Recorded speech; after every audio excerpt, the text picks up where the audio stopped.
Hey guys, welcome to the Challenge Podcast. I'm Coach Steve. And I'm Coach Nick, and we're going to be talking about everything fitness, health, and the challenge. Let's get on with the show. What's up, guys? Coach Steve here, and welcome back to another episode of the Challenge Weekly Show. I'm here with our co-host, Coach Nick. Coach Nick, welcome to the show. Hi, Coach Steve. Thank you very much. How are you today? I'm really well. The sun is shining in Melbourne. It's gonna be a great day, and it's an exciting week in the challenge. It's our final week, Nick. Final week of this May challenge. How exciting! I can't believe it already. Final week. Well done to everybody. Last week of this challenge. How amazing. Yes. And look, like every time we say, 12 weeks just flies by. And, whether you're doing the challenge or not, like 12 weeks is going to pass. And man, this new 6-week challenge, that's going to fly by even faster. It's going to be half the time. In this 12-week period, we would have done 2 challenges already. So I'm excited for this brand new 6-week challenge that starts in less than a month.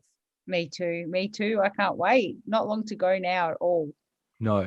And look, talking about the 6-week challenge, the registrations have opened for the 6-week challenge that kicks off on the 30th of August with prep weekend starting on the 27th of August. And I would like to say a big welcome to the couple of thousand of people that have signed up already in that first week. So look, Nick, we are setting up to be one of the biggest challenges that we've ever run with the Max and the Maxine challenge across the past, 10 years of running the challenge. Oh, welcome everybody. So exciting.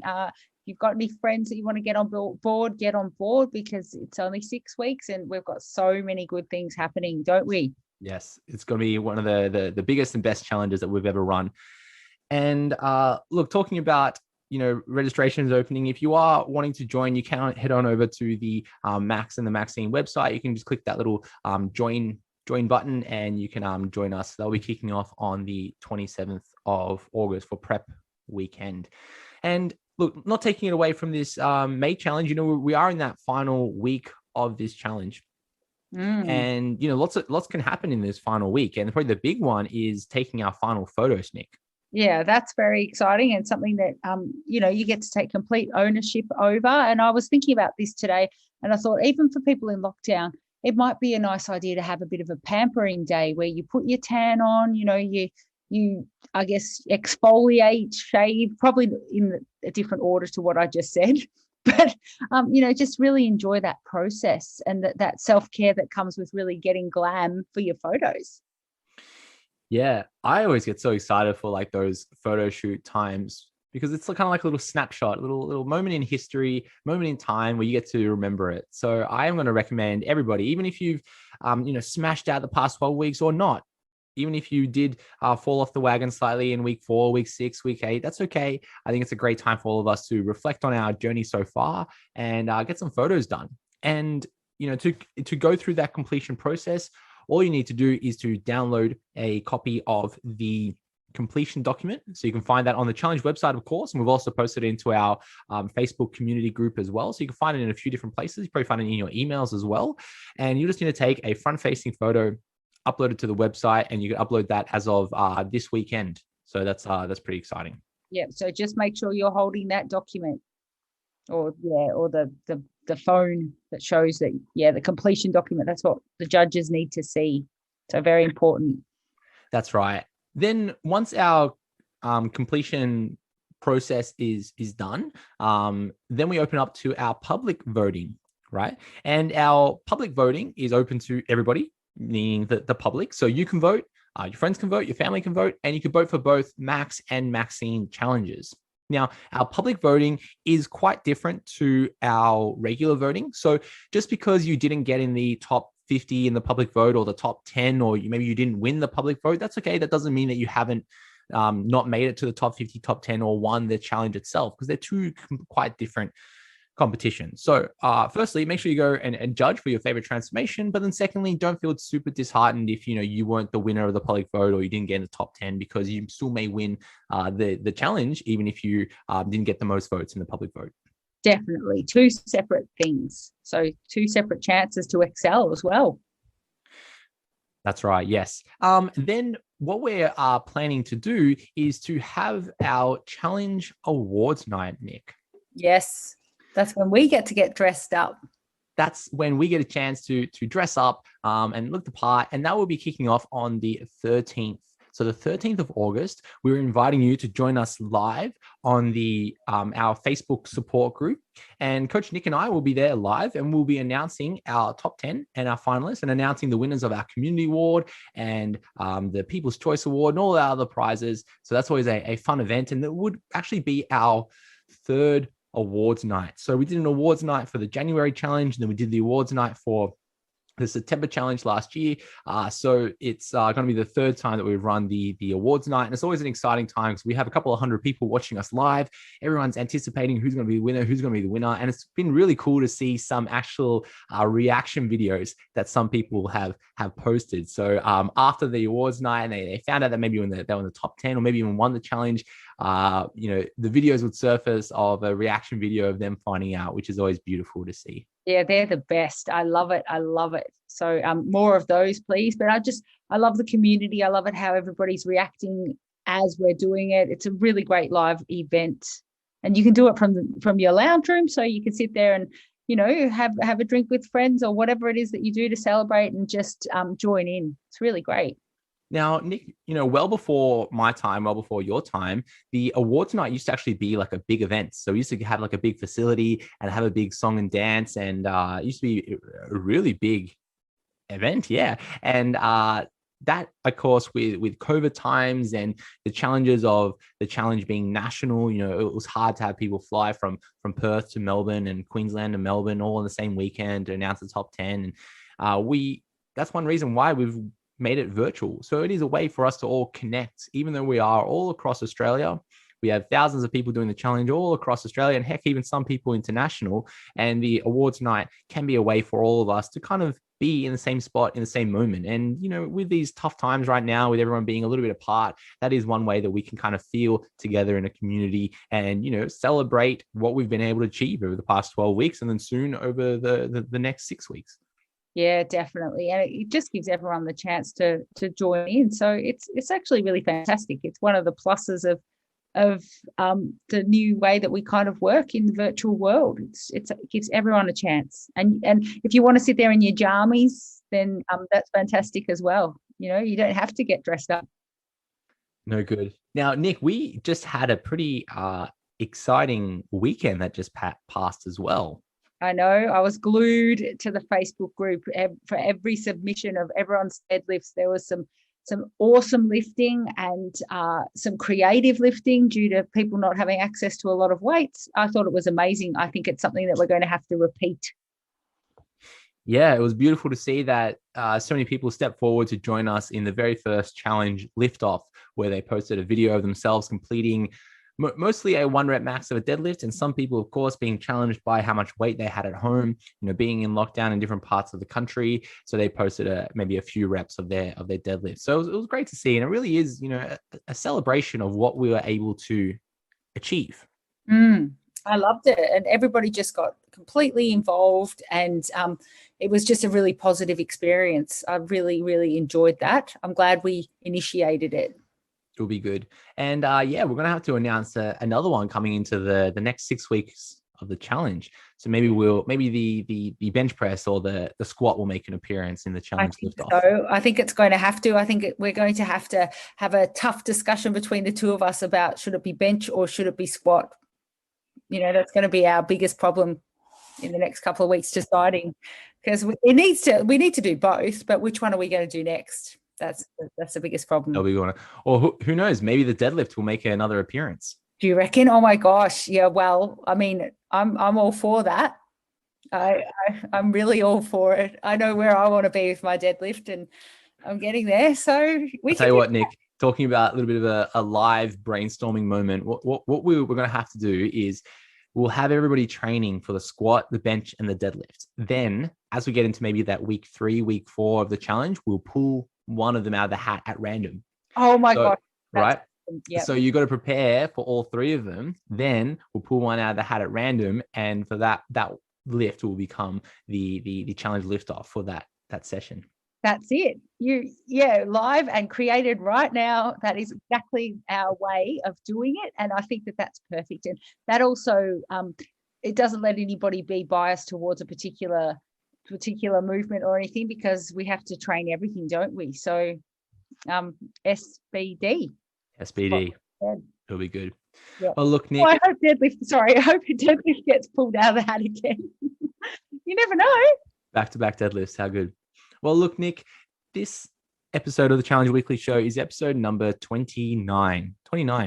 So we're in the final stages of our 20s, and we're soon to be the dirty 30s of our Challenge Weekly Show. So if you're finding the Challenge podcast for the very first time, be sure to check out our other 28 Weekly Challenge Show episodes and all the other episodes of our Challenge podcast, where we've gone through and interviewed previous top 10 finalists and different experts in the field, where we talk about everything fitness, health, and the challenge. So lots of great resources. And, listening to the podcast can be something that you do while you're maybe getting your steps up, maybe when you're doing your meal prep on a Sunday, or maybe just, when you're doing some housework around the house, or maybe you are one to listen to it while you're at work or something. So it always is something that you can listen to in the background and use lots of gems and nuggets in our podcast, Nick. It's always good. Good to absolutely. And look, chances are, if you've ever had a question about anything, we've probably answered it in previous podcasts as well. There's a lot of info there. So worth checking out. Absolutely. Well, look, Nick, let's move into our next segment of the Challenge Weekly Show, which is our non-scale victories. Mm-hmm. So we love our non-scale victories. For our non-scale victories, we are looking through the Facebook groups, our Instagram, and our forum posts and our journal posts on our challenge websites. And we're looking for victories that people have achieved that aren't really linked to the scales. So, Nick, I believe you found a couple this week.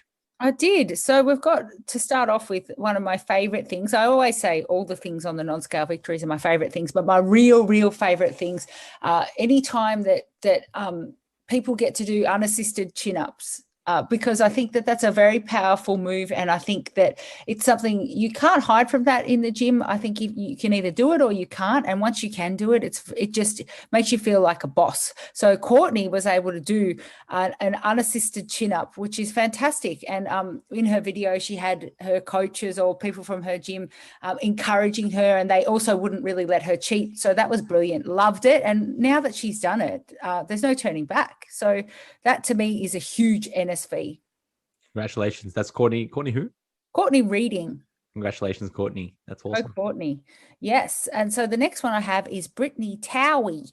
So I will just read out what she says. She said, 1.5 years ago, I was 17 weeks pregnant and went in for abdominal surgery to get my appendix out. At 40 weeks exactly, I had an emergency C-section, which also damaged all my muscles. Between both surgeries, my core muscles felt like they were completely non-existent. I couldn't do any sort of sit-ups, crunches, or any form of push-ups to save my life. Today, I did 20 sit-ups and 20 crunches unassisted. It's taken me a long time, but I finally got there. I also went from wall push-ups to push-ups on my knees. Yay. So that's really exciting, Brittany, because also she's taken time.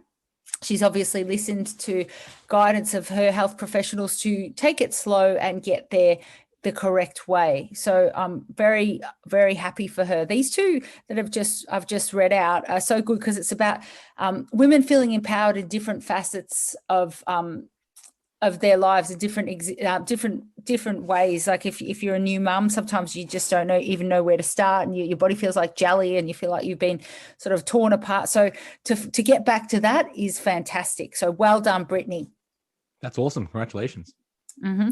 And now we've got Jackie Burnham. Now she did a 55 kilo deadlift. Now she's has a bit of background. She has carpal tunnel, radial tunnel, and bilateral elbow issues. She couldn't even hold a toothbrush, let alone a bar. So she said, don't let anything stop you.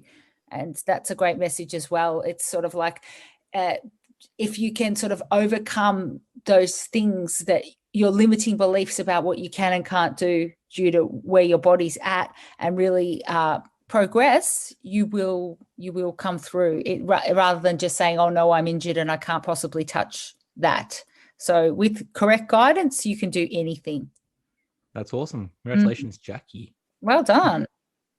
I've got a similar deadlift story. This one is from a longtime challenger, Nadia George, and she says that she's done her first proper deadlifts of 30 kilos in 12 months. Good on you.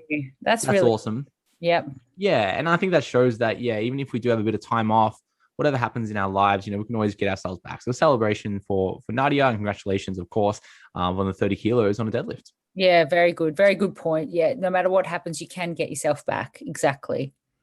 The next one goes out to another really long-term challenger and actually one of our ambassadors. So this is Benjamin James. So Benjamin James, he posted a video of his deadlifting at home. So he's in New South Wales, caught up in the lockdowns, and he kind of MacGyvered his way into doing a 150 kilo deadlift at home. And if you haven't already, go check out Benjamin James on Instagram, where he posts this video and he's kind of like taped on or latched on a whole bunch of weight plates, from like the cable machines. He put a whole bunch of weight plates on there, and he balanced some more weights on there so that he could deadlift at home. So I love his engineering there, and he did that all while he was homeschooling in lockdown and working from home. So that's really cool as well. That's awesome. He's good at engineering everything, Ben, even with his meals and the way that he works his calories in and things. He's just a bit of a Tetris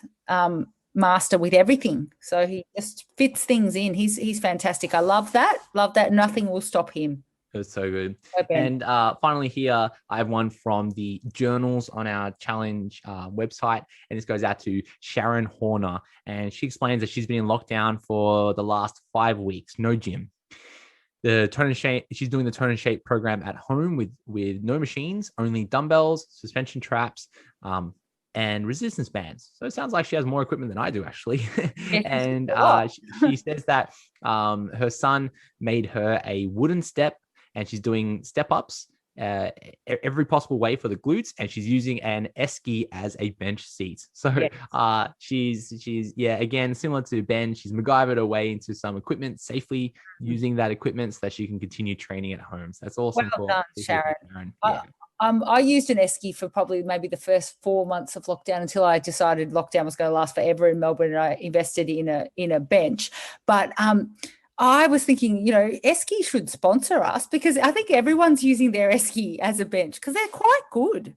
They're quite broad, and they're not brilliant, but they're quite good. It is a job. Yeah. See, for me, I prefer to just bench press on the floor. Yeah. And do something like a floor press. And before I had a bench at home, I would like lay down some weight plates just to get me off the ground slightly so that I can get my elbows behind me while I was doing like a bench press on the floor. So I felt that was a little bit more stable. I feel like I'd break an Eskaf if I laid down that. Yeah, you would so break the Eskaf. The Eskafs are definitely not the most stable. And I've even done sort of trying to get up to the chin-up bar while stepping on the Eskaf. There's been many things that have happened in my shed. But next time I use the Eskaf for an actual picnic, it'll be interesting because I'll remember. It's also good to store your weights in as well, because you can actually move it around, your dumbbells and things. It's got wheels. Okay, yeah. Okay, get this. All right, here's some live brainstorming again, part 2. Imagine if we were to create a little home gym situation, which is kind of like an Eskaf, but we won't call it an Eskaf. We'll call it like the Neski or something like that. Neski's cute. Yeah. And then inside of that, we'll have you can store all your weights, right? And then you can just wheel it out to maybe your backyard or your garage or something. And then when you're ready to train, you open up the lid and you take out your, small little dumbbell handle. You got your little weights plates there, maybe some resistance bands, and you put the lid back on, and maybe you like strap the lid on. And you got your little bench, you got your weights, and it's all a little nice stored bit of equipment. What do you think? That's perfect. Why hasn't someone invented the Neski? The Neski. Yeah. I used to get that nickname a lot when I was in high school. Oh. My last name being Eskaf, so everyone used to call me Eski or Eskimo or Nescafe. Yeah. Really, you need to actually invent this thing because it's already got your name on it. It's pretty much done. Yeah. But you'll call it like the Neski because it's like the next thing, the next ski. Yes. Well, if anyone's listening that would like to invent that with Coach Steve, please get on and just fill one up for us, and we'll use it ourselves in the office. We'd like that. Yes. Well, look, Nick, let's move on to our next segment called the Coach's Corner. So the Coach's Corner is where Nick and I will offer you our tips for the week, and we'll talk about, an interesting topic. So Nick, take it away. All right. So I'm just going to talk about something that I've had a few emails about. So I just thought if anyone's listening that's keen, obviously we've got a a few triathletes that do this program here and there, and they haven't really had a chance to shine in their own discipline yet because, I mean, obviously they're doing it in the background, but now we've got a dedicated sprint triathlon program. So I'm a little bit excited about that. And yeah, a few people have just asked a little bit about the structure of the program and how much volume's in there, how to prepare for it, you know, what days are they going to need to train, that sort of thing. So I just thought I'd quickly go through that and just explain what we've done. So with triathletes, I know we talk a lot about recovery and things like that, and it's very, very, very important. But with triathletes, there is also a lot of volume that needs to be achieved within the week. So it's almost like sometimes you even might have to do 2 sessions in one day just to get it done. Now, you can really choose when you want to do those sessions, but we've got, I like to start with Monday as a swimming day because swimming can be quite taxing on the entire body. And also it's just good to get that day done, I reckon. So yeah, we've got a swimming day on the Monday. And then, yeah, so we like to do, it basically goes swim, bike, run. So we like to do biking and making sure also that you are never really pushing. You're going to do a reasonable amount of volume, but you're not going to do it to 100% ever until you're basically in the race. So, yeah, just make sure that you don't go to the point where you're under recovered. That's, I think, the best way to manage a lot of volume is to make sure that you are not going like, you know, your 1 rep max on the bike, as in like power sprints and taxing yourself and gassing out. And then, yeah, we do actually have a rest day, which I recommend that you take completely as a rest day. So I'd prefer personally, I don't know how you feel, Coach Steve, but I prefer to train 2 things in one day and have a full rest day than having to do every single day. So that's just how I feel about it. I'd like to have 1 day off.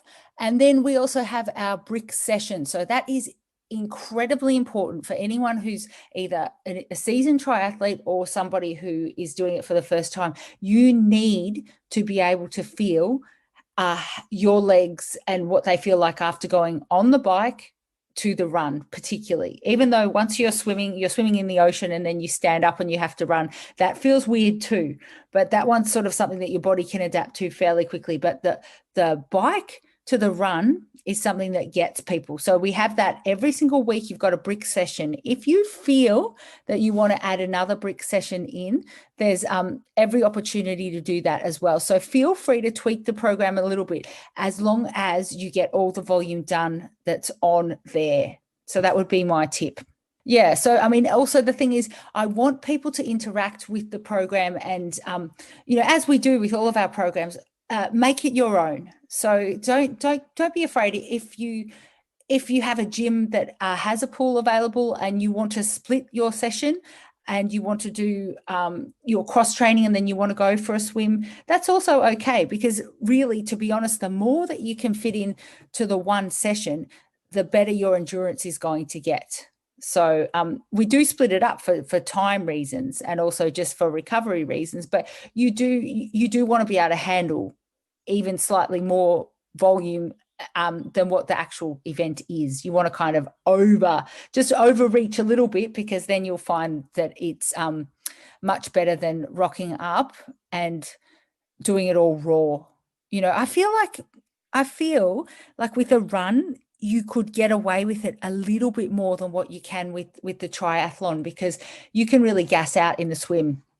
Also, very important, I must just say, and what I want to talk about is please practice in the open water at some point.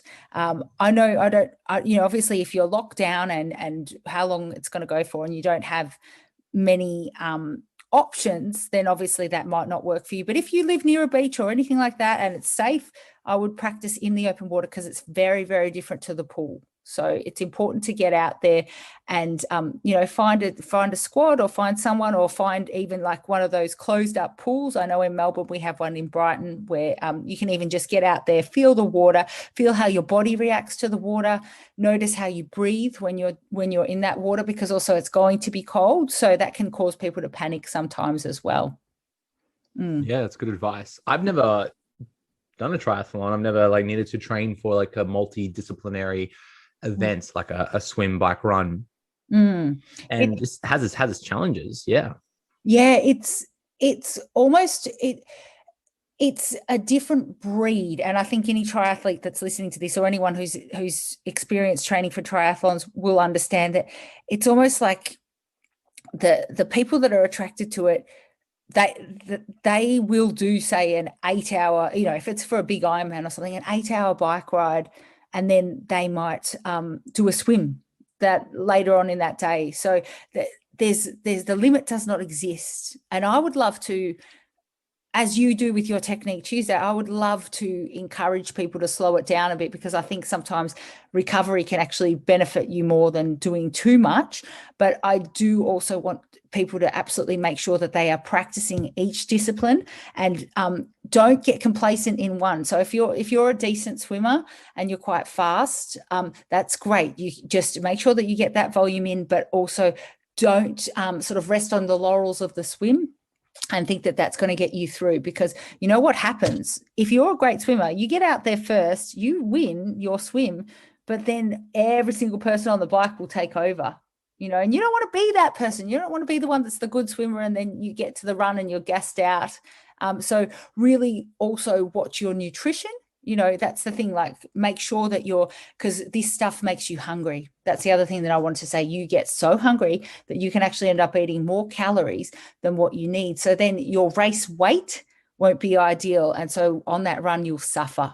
So, and that sounds like, oh, you watch out. But I just want to say that, the sort of the lighter and leaner you can be when you're doing this, the better experience you're going to have as well, because you don't want to carry around too much excess. So just a few tips, but I'll be here all the time to give more and more tips, because I do like it. I like it. No, that's good. That's good. That's really good advice. Just touching on like volume, and for some of you who may not be interested in triathlon and wondering, well, how does it work? Like if you're going to be doing just so much volume of work, aren't you going to lead to fatigue and overtraining and these concepts that we talk about all the time? And I think the difference that we do need to appreciate between, let's say, doing a triathlon and doing maybe a weightlifting event is that within that triathlon training program, within that endurance training program, we're not training at peak levels all the time. We're not training at our 80, 90, 95% max all the time. With that triathlon work, you might be cruising at that like 50 to 60% effort. It's not a sprint when you're on the bike. It's not a sprint while you're running or swimming. It's about that pace and that endurance. And it does become a little bit of a mental battle, because, I genuinely believe that every person right now, everyone listening to this, you, me included, everyone around me, we can all do like a marathon right now with no training. I think it's like that big mental aspect of, okay, it might take you 8 hours, but you're going to go that 42.2 kilometers of the marathon. You're going to get it done, because it's that mental aspect of that endurance event. I agree.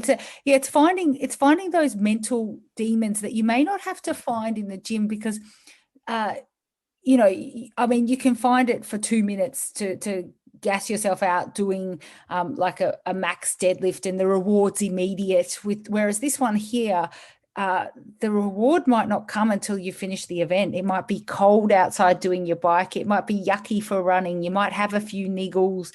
It's really like a transformation of your mind, if any, and also just the fears within the event always change. So I've gone through being an ace swimmer, loving it, to being absolutely fearful for an entire season of the water for some reason. I got fearful of it. My heart was racing. I got scared. I got scared of the bike at one point. I wasn't ever scared of the run. I just didn't love it. But so it's all these weird mental things, and you think you've conquered it and then you haven't. And also just that need to continue on and on, which can then, if you're like that in the gym, you actually never get anywhere, because you'll never really push to your max. You want to feel like you've had enough in the gym, but with the triathlon, you kind of never want to feel like you've had enough. You want to just go to that point where you can keep going. Yeah. And look, for anybody who's never done an endurance event, let's say my own anecdotes, like going from only really being a weightlifter, loving the gym life, the gym culture, to training for a marathon, it's just a completely different reward system. Like that concept of like the runner's high is so true. It's so real. Like where for me, like to go out for a run, there was a point where I was like, oh, I'm not going to run if it's anything less than 15 kilometers because I wanted that like runner's high type idea. And for many people who've never gone running, they're probably scoffing right now going, Steve, me running 15 I kilometers? know. Yeah, right. Piss off. Hardly know. Hardly know. But Yeah. then I think at the time, like I had such like a bliss experience, like a euphoric experience, like going that distance. It was so rewarding. And then when I went home, I didn't feel like tired. I was like, yeah, that was great. This was awesome. That was fun. And I was just like everyone else listening right now, scoffing at me, being like, oh, yeah, no way. And it took me a while to kind of like build up that fitness. And then I got to a point where it's like, yeah, no matter the distance, like I could go because I knew how to pace myself and keep on going. So different beast altogether in training for an endurance event, such as like a sprint tri or a half marathon or even just a 5K. Different approach to training. And I think it's great that we can challenge ourselves in different avenues of fitness. Correct. And yeah, and you've summed that up nicely, because also my point is, if anyone has a glance at it and goes, well, that's a lot, that's the reason why. Like, that's the reason why it seems like there's a lot of stuff to do there, because there really is a lot of stuff needed to put everything together in the way that you would want to complete that race. And you don't want to have a DNF, which means did not finish. DNF, no, you don't want that one. No.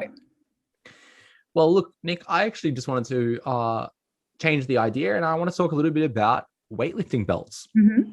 So we've gone from sprint triathlons and endurance events to kind of like the weightlifting, powerlifting scene. And I want to talk about weightlifting belts. Yes. And, we always get questions about weightlifting belts or about, weightlifting equipment in general, from like, gloves and straps and chalk and things.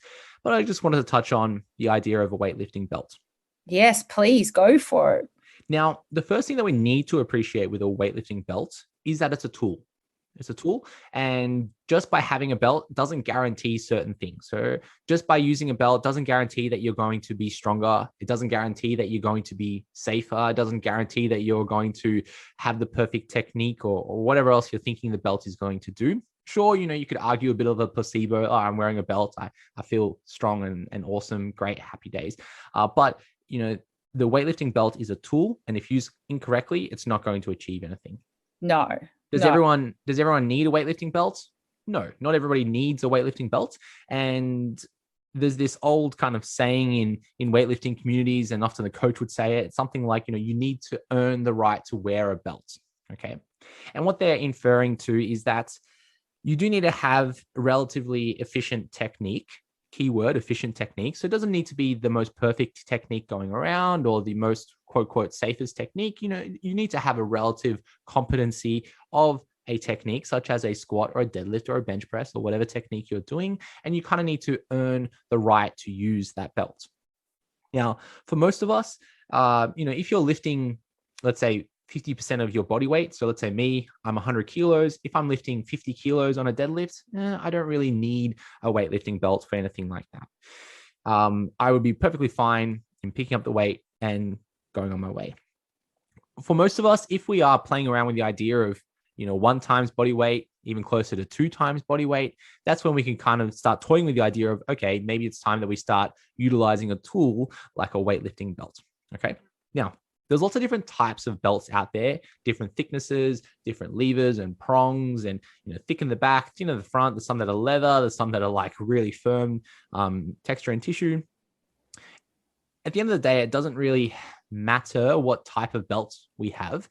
It really comes down to a preference of what belts we go to purchase, because the belt, as I said, is a tool, and it ultimately comes down to the idea of what we're trying to achieve with the belt. Okay, so when we put the belt on, we want the belt to be relatively tight. So it's a little bit uncomfortable. It's not something that we put on when we walk into a gym and walk around and do all our workout and go, oh, hey, Bob, I got my belt on. I'm all set. No, it's supposed to be something that we kind of put on, tighten up. We do our set, and then we kind of want to take it off because it's quite tight and firm on us. So if you're one to have a belt right now and you walk into the gym, you put your belt on and then you don't take it off until you walk out, okay, maybe you're not using the belt as it's intended to be. It should be something that you put on nice and tight, do your lift, and then take it off.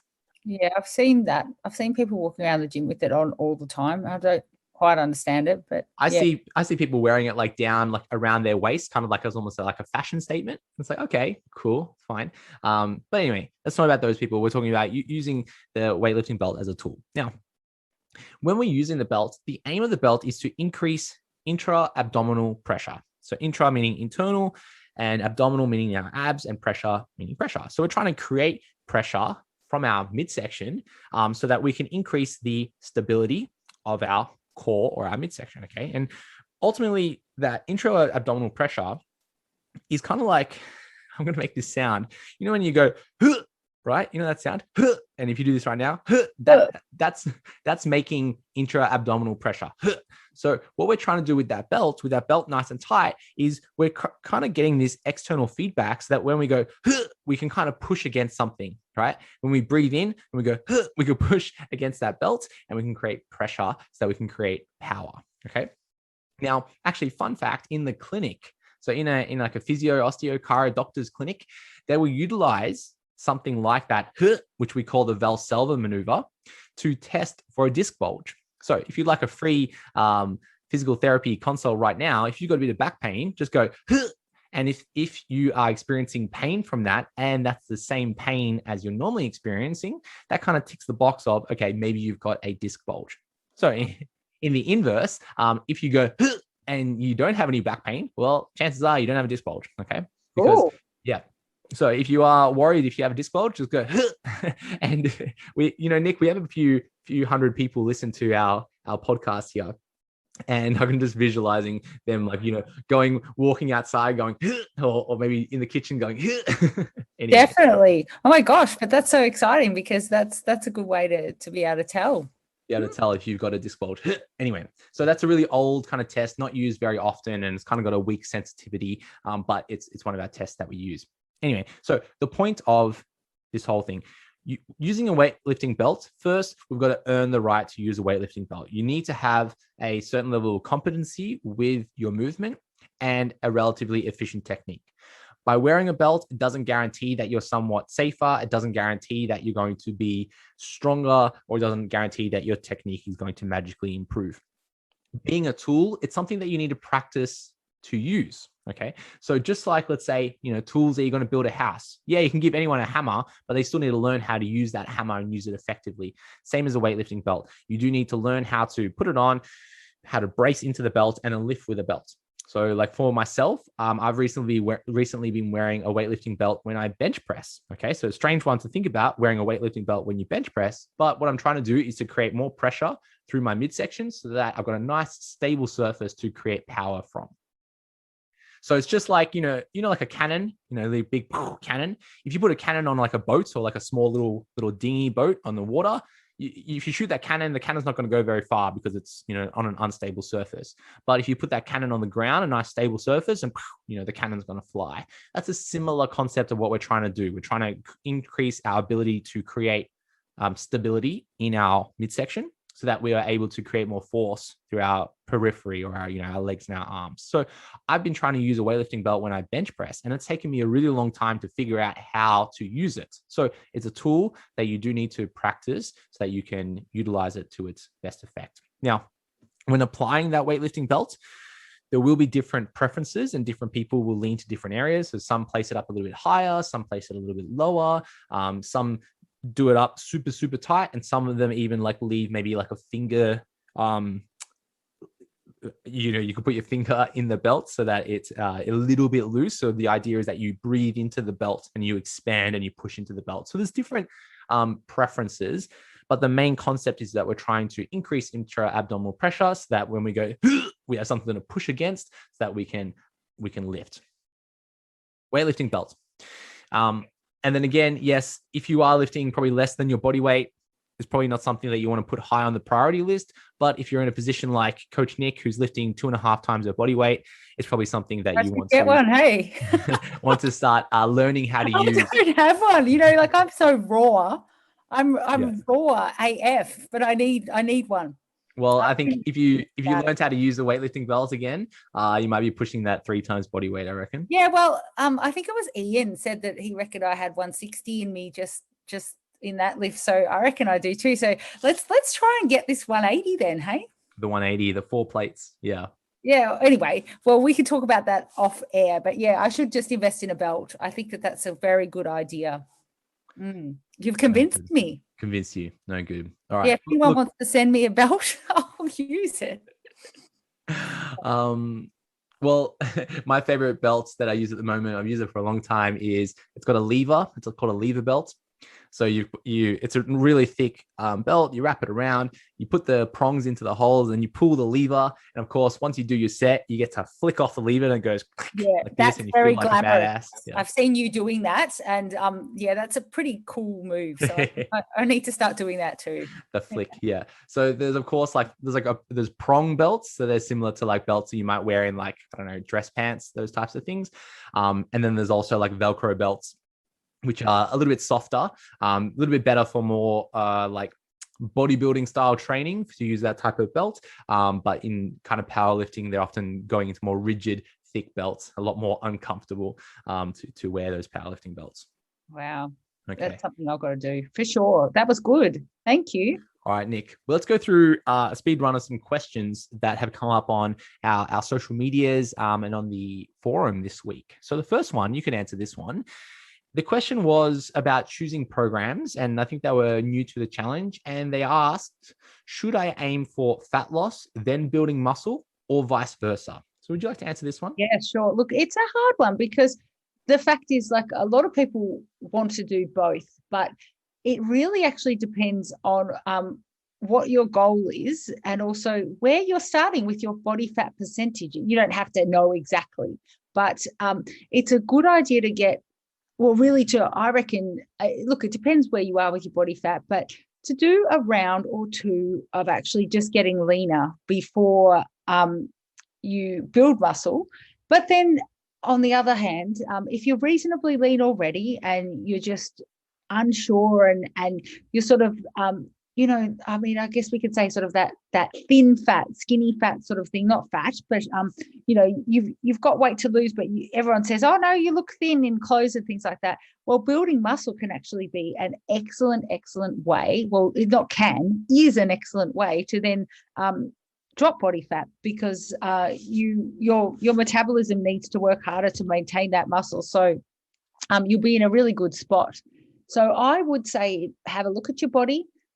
Check out also in our new challenge, you've got the different body types. Have a look where you sit and just determine, if your body fat is lean enough, you can probably go straight into building muscle. Otherwise, do a round of just a little bit of a shred. And I feel like that's going to set you up in a good way. But also psychologically, if you've never done this before and you jump straight into building muscle, well, even though, of course, muscle doesn't make you bulky or anything like that, if you're holding a lot of fat and you build muscle underneath, you're going to feel sort of not necessarily like you think that you want to feel. And then you're going to blame building muscle. But it could just be that you need to lean down a little and then build from there. So that would be my advice.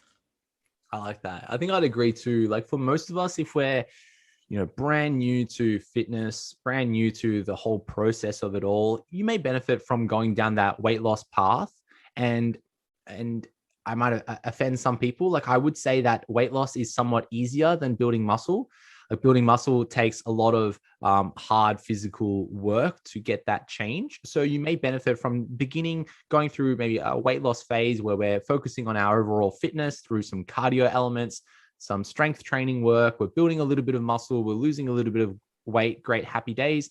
Then as you kind of mature into your fitness career, that's when you may choose to kind of go through a muscle building phase. So that's a common path that most people will take. Yeah. That's good. Yeah. The thing is, because you will get body recomposition inevitably, especially if you've never lifted weights before and even if you start with a program that's designed to lean you down, you will actually start to build some muscle when you start lifting weights anyway, and you'll get that recomposition where you do lose some body fat, build a little bit of muscle. So I would start with that and then go into that absolute specific muscle building when you sort of, it's almost like the lifting belt that you were talking about before. You almost got to earn it because it's a big responsibility once you're there, because you don't want to go into the town of muscle building and then quickly leave it. You want to stay there for a while. So you got to be comfortable in that town. I like it. It's a good analogy. So the next question here was based off of a post where some challengers were talking about what meal they wanted to have when the challenge was over. Mm. They were talking about the idea of a cheat meal and what kind of food that they were looking forward to at the end of the challenge. So I thought I'd just answer a similar question, which is, should I have a cheat meal after the challenge? Now, I think when we go through a restrictive diet process where we say, these foods I am allowed to have, these foods I'm not allowed to have. So maybe you've got your own list. I'm allowed to have, boiled chicken. I'm allowed to have some white rice. I'm allowed to have some broccoli. That's your list and that's all you're allowed to eat. And then most of us will have a range of foods that we don't have. Maybe you choose not to have burgers, pizza, alcohol. Maybe you choose not to have the cheese platter on the weekends and the bowl of ice cream at dinner. Okay, we all have our list of things that we choose not to have. Now, once we go through this diet process, at the end of the challenge, we are often craving these foods that we're not allowed to have. And what can happen is what's called a disinhibition reflex. So you've inhibited your kind of desire to have these foods. And what happens is as soon as you allow yourself to have one little bit of food, there's a high chance that you go through a disinhibition reflex where you kind of have all the foods, okay? Which can be problematic because when we go through a big dieting phase, that's when we're at the highest risk of weight regain. So the leaner we become, the faster we can gain weight. Okay. And this is kind of like a real survival instinct. Imagine if, Nick, you and I were stuck in the jungle for, a whole year and we lose all our body fat and we're just skin and bone. As soon as we, find an avocado tree out in the Amazon and we eat that, we're going to gain body fat really quickly because our body goes, well, yeah, I need to, get something, because we're going to starve if we don't. So it's a real survival defensive mechanism. So when we do go into a really lean stage, so, guys, if we get down to 6%, girls, if we get down to that 12% mark, we're at a high chance of lots of regain rapidly. So my advice, or should I have a cheat meal versus what my advice is that we go through kind of a reverse dieting process where we slowly increase our calories back to a concept of maintenance. Okay, that will be the wise path to take. Should you have a cheat meal? Well, look, the thing I would say is that we're all human. We all want to have things like chocolate, ice cream, whatever your kryptonite is. Like for me, like things like yogurt and dip, almost anything in paste form, I just can't have around me because I just consume it so quickly. So I know what my kind of kryptonite is, but I also really enjoy those foods. So either I can go through a really restrictive process and then keep staring at that dip aisle being like, oh man, that hummus looks so good.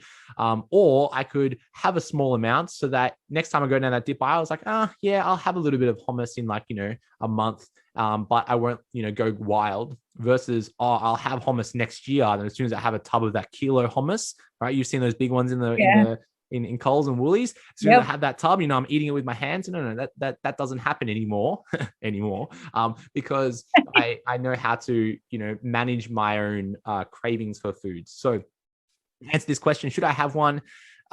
You probably don't want to have one because there's a high chance of weight regain. You probably want to go through a reverse dieting process where we're slowly increasing our calories. And it would be kind of an okay idea to, have a small amounts of that food that you're craving so that you kind of satisfy that urge so that you can go back into a dieting process. Yeah. I agree with you. I think you don't realize how sensitive your body is until you've done it a few times when you've leaned right down. And then, the only time you can learn is by going through it and you go, oh, gosh, I should have followed the reverse diet properly. So definitely just don't go crazy because this is a lifestyle. So it's not really, you're not meant to be feeling super deprived necessarily. You might feel a little bit hungry, but just have a think about what it is that you actually want to eat, because it may just even be a bigger quantity of the foods that you're currently eating. You might just feel a little bit hungry. So those healthy foods, more of the veggies, more of a bigger serving of meat or something like that, rather than going for traditionally that junky type food that we see as a treat. Yeah. Just a couple more points. Like the first one I would make is that another little anecdote. When I competed in my bodybuilding show, what I really wanted after my show was a pizza. Okay. So what ended up happening was I had pizza, a second pizza, and a bowl of ice cream. Okay. So you can see where this story is going. Totally. Yeah. I felt like absolute dog crap after I did that. So I had such a big urge that I overindulged. And because I had gone through such, basic foods, like I was only eating, like quote, quote, rabbit foods, my body was like fine tuned to nothing. And then I introduced all these other foods that it wasn't ready for. And oh gosh, I felt like absolute crap. So that's the first thing that we need to appreciate, that if you've gone through a really strict dieting process where you've only really been having like, maybe like your chicken and veg and maybe a little bit of rice and really, simple basic foods. If you introduce lots of these really rich, hearty foods, your body may reject that slightly. Okay. That's the first thing I'll say. Yeah.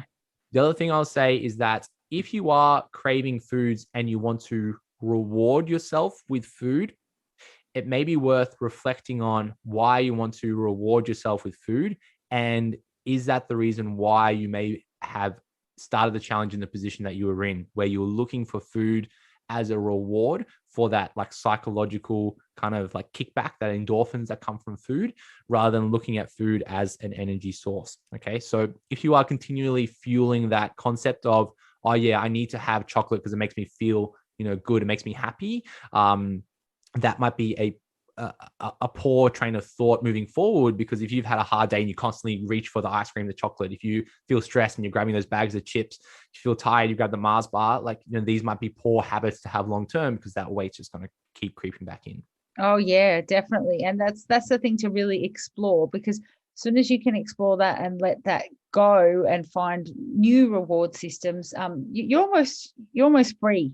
It's like a big sense of freedom. So keep exploring that. That might be, you might have conquered your weight training, your routines, everything, and that's all in place. But perhaps, those little triggers and things need to be now worked on. So that's something you could work on in the next challenge. Just the idea of not having necessarily food as a reward. Look, Nick, next question here is about abdominal separation. And the question comes up quite frequently on our Facebook group or our socials, but in this case was our Facebook group. And the question was, can you complete the challenge with abdominal separation? And I'm assuming that this person or recently gave birth or recently was pregnant, or they knew someone who was recently gave birth or pregnant. So Nick, would you like to answer this one here? Can you complete the challenge with abdominal separation? Okay, so it's really important for me to just say, we don't know your individual circumstances. So with that sort of thing, it's really important to see a registered allied healthcare professional, like say a women's health physio, just to get assessed and get a plan to get you back in action to be optimal. The reason is because the different weights and things that you'll be lifting will require full usage of your body. So we don't want you to be compromised in any way. And also things like that, if they're not rectified from the start, it can actually then lead on to, say, a weak pelvic floor, things like that, where you feel like you're going to wee all the time when you've given birth. So I would say I bet you can, but you probably need a few different exercises that you can do alongside of other things, and perhaps a little bit of modifications to the program. So it's really first best to go and see that healthcare professional, because also there are a lot of really knowledgeable women's health physios these days that will get right onto that. Because even when I had the kids way back, even when I did, maybe 13 years ago, it wasn't as well addressed. So you're a little bit on your own with that sort of thing. And if you found, say, a good instructor at the gym, I found a good one who she actually did assessments for us and things like that. That wasn't an allied healthcare professional, so that obviously isn't something that I recommend, but at least it made me aware of, then I had to go and seek that help. And that was really good, because I certainly wouldn't be able to lift what I can lift now if I didn't address that. So it's best to address it straight away. Yeah, no, I agree. Like, you do need to go and see somebody. And look, like, Nick and I are always there to help. But I think in this instance, it's similar to, a simple injury. You could go on Dr. Google and look for exercises to do for abdominal separation, or exercises to do, with a sore back, a sore hip, a post ACL reconstruction, whatever it is. You can look for those exercises. However, the value in somebody there with you is being able to kind of show you how to do those exercises.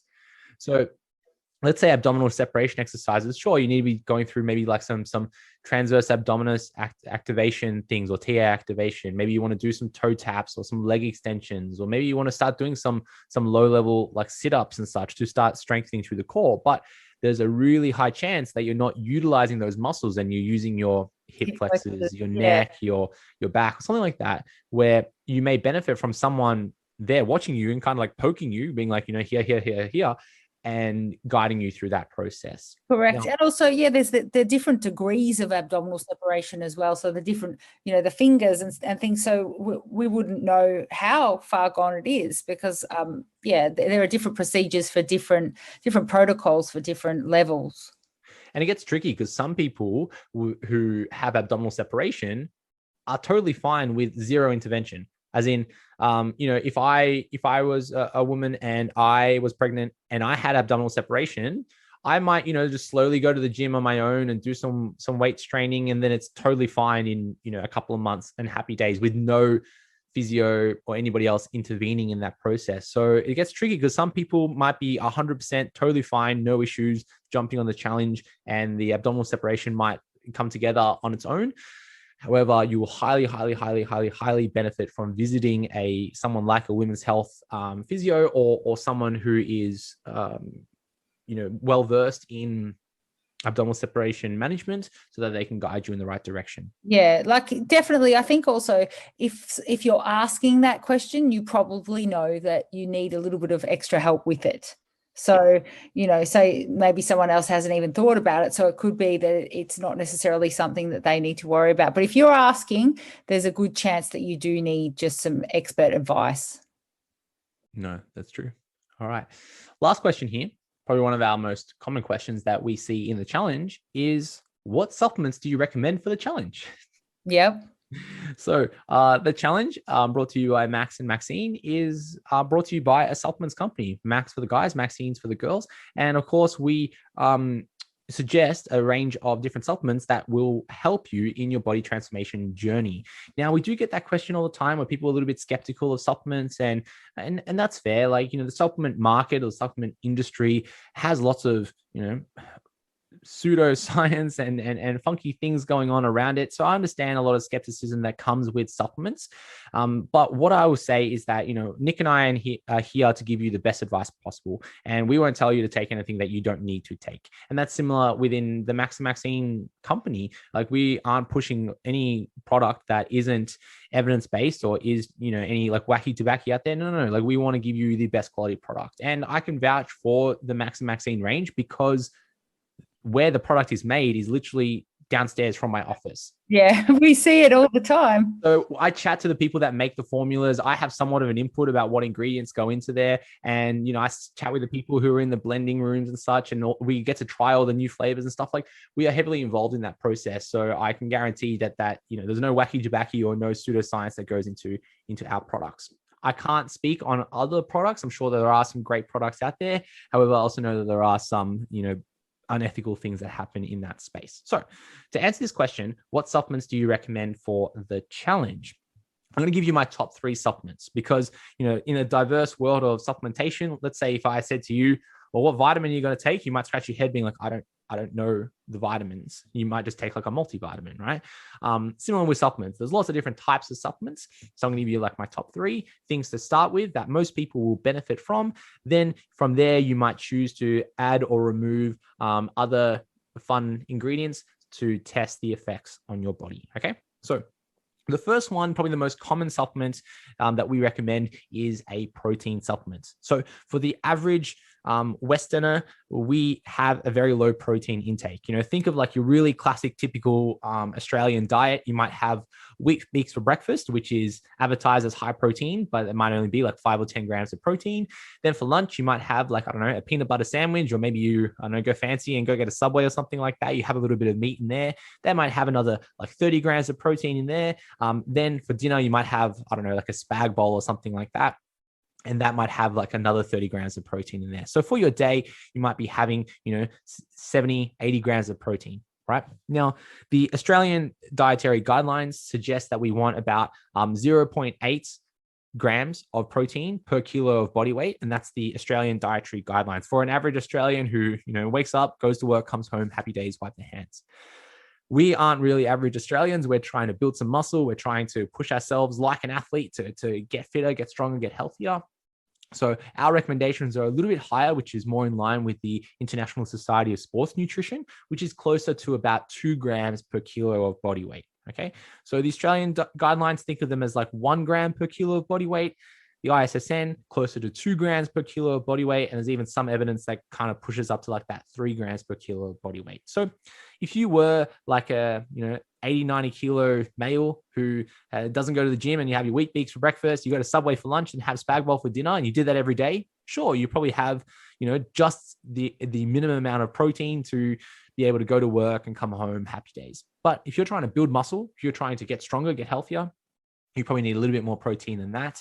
So you probably benefit from supplementing with some protein powder because, yeah, sure, you can have a bit of, chicken, but then that also comes with other macronutrients like a little bit of fats in there as well. So you're going to be having a lot more calories to get the same amount of protein as you would to have a protein powder where you can just mix it with water, drink it, and then you're not having any other additional calories.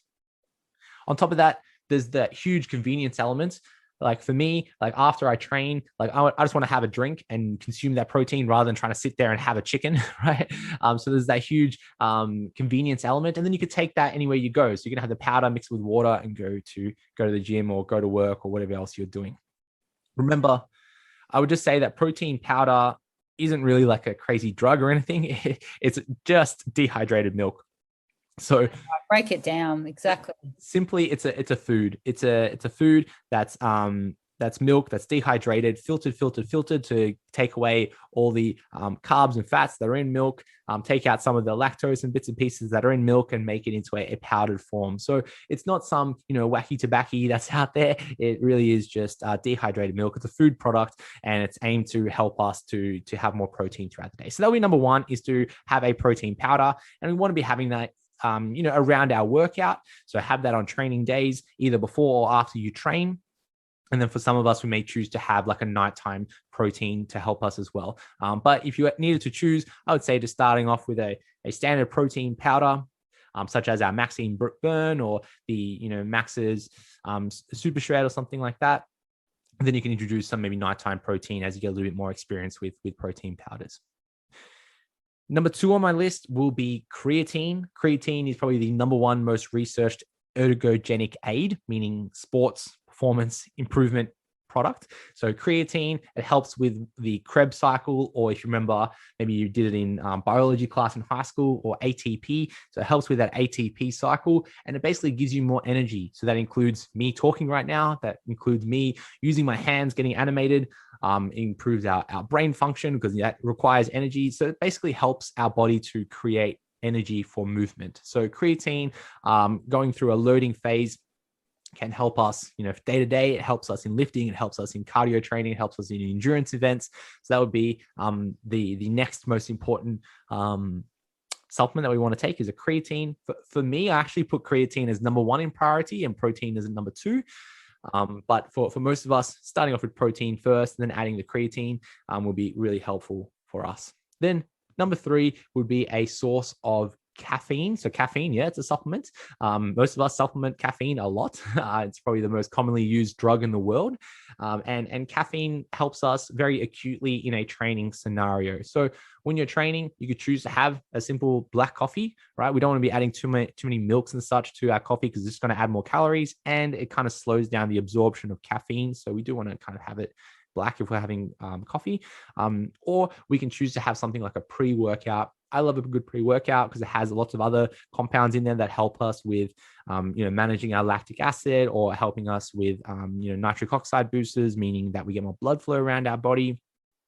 So something like a pre-workout before you train can be a really great way to improve your overall performance in the gym, which chronically leads to more muscle growth and more physical adaptations, which is great for the body. So in a super summary, where should you start with supplementation? Number 1, start with protein. Number 2, add a creatine. Number 3, look at your caffeine before you train.